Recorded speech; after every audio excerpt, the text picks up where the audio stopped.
Nag-live siguro. Hello, VP.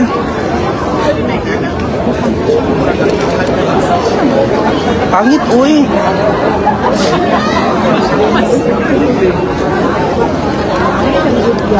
Ma'am, good morning.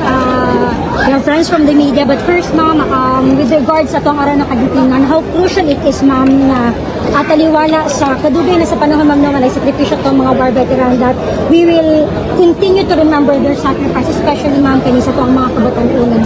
Tagalog, VP. Tagalog. Thank you. Oo, napakahalaga ng ating commemoration ng araw ng kagitingan ngayong araw na ito. Dahil kailangan natin maalala at kailangan malaman ng ating mga anak yung sakripisyo ng sundalo para tayo ay mabuhay ng mapayapa dito sa ating bansa. Pero sabi ko nga kanina, sa aming speech, sadly, the state of the nation has failed the Filipinos.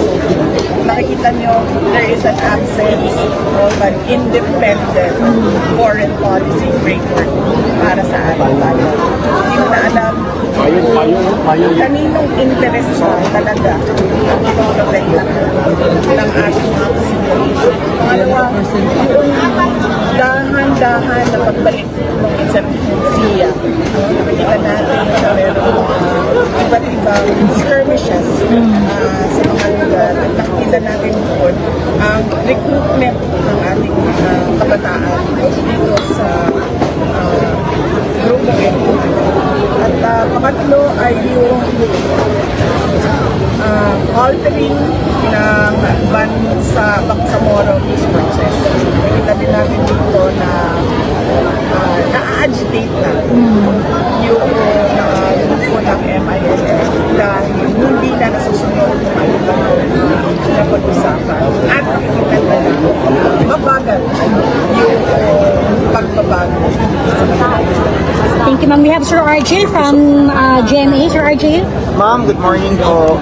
Ma'am, sa papatuloy po na krisis ngayon, lalo na sa enerhiya at sa langis, ma'am, ano po ba yung dapat na hakbang na gagawin pa ng pamahalaan upang maibsan itong nararamdaman na kahirapan ng ating mga kababayan po? Sa krisis ng langis, ma'am, ano pa ba dapat ang gawin ng ating pamahalaan upang maibsan yung nararamdamang kahirapan ng ating mga kababayan? Paniwala ko kung ang tanong is ano pa dapat ang ginagawa ng pamahalaan, ay dapat tanungin natin ang ating Pangulo, no? Ano pang ginagawa niya para tulungan ang mga kababayan natin na tinatamaan o nahihirapan dahil dito sa epekto ng krisis sa Middle East. Thank you. Last question. VP, sa latest WR numero survey, you are leading for the Presidential Days 2028. Any comment? Alam niyo, sa totoo lang, sinabi ko na dati, no, ako mismo hindi ako nagpapasurvey. Dahil unang-una mahal yung pagpapasurvey. At pangalawa, itong mga survey na ito, hindi natin alam kung totoo ba talaga yung kanyang data, kung ano yung nakikita dyan sa iba't ibang komunidad natin sa buong bansa.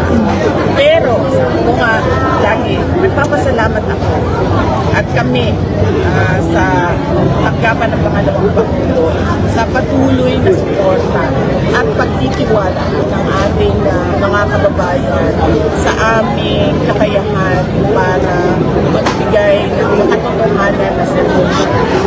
Thank you. Ito lang? Nako, uy. Ay, ma'am, libreng sakay. Libreng sakay daw po, ma'am, mapapatuloy pa po ba daw amidst the oil crisis na ito ang nasinati karamihan?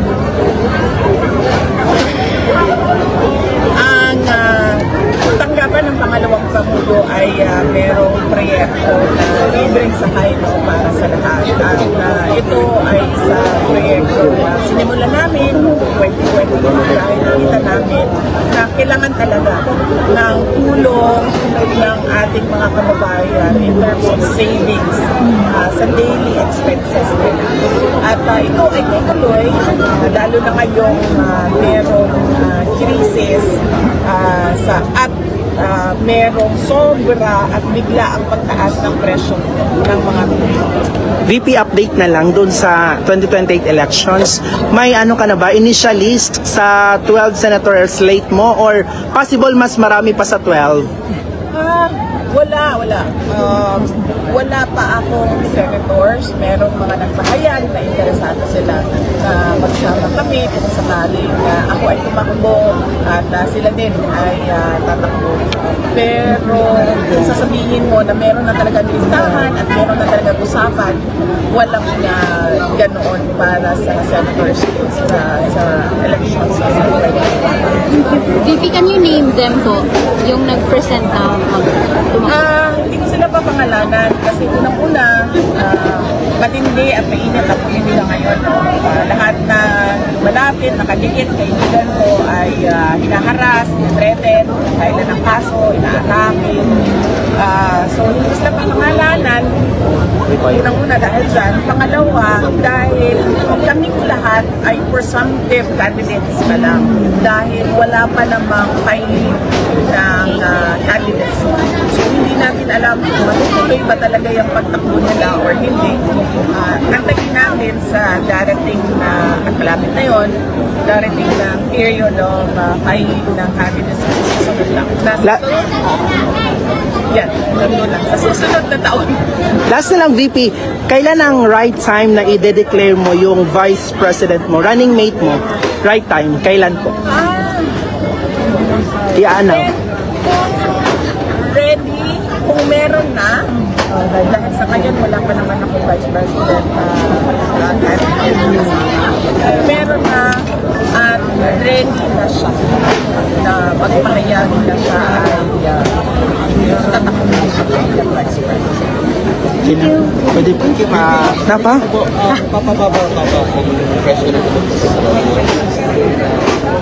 Mapapababa siya kung magagawa nila ng paraan yung problema sa supply doon sa Philippines.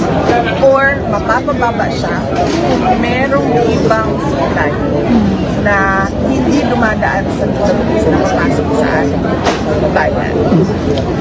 So hanggang merong bangayan sa Middle East, patuloy ang pagtaas ng VP, may kumakalat ngayon with regards sa health ni PBBM na medyo ano na daw, Malubha na daw. ano yung comment mo dito, VP? good luck sa kanya. Thank you, VP! Welcome back to my channel, guys. Dr. Avi Vlog.